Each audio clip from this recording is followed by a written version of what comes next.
కుటుంబ సమేతంగా సుబ్రహ్మణ్య స్వామిని దర్శించిన ఎమ్మెల్యే.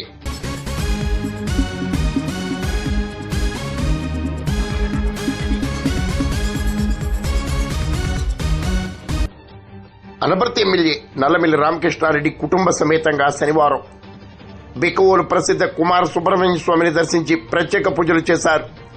ఈవో ఆకెళ్ల భాస్కర్, నేతల చిట్టిబాబు చౌదరి, పల్లె వాసు తదితరులు ఎమ్మెల్యేకు ఘన స్వాగతం పలికారు. అర్చకులు వేద ఆశీస్సులు అందించారు. ఎమ్మెల్యే రామకృష్ణారెడ్డి, మహాలక్ష్మి దంపతులు, యూత్ నేత మనోజ్ రెడ్డి, తెలుగు మహిళా అధ్యక్షురాలు జుత్తుకు సూర్యకుమారి తదితరులు పాల్గొన్నారు.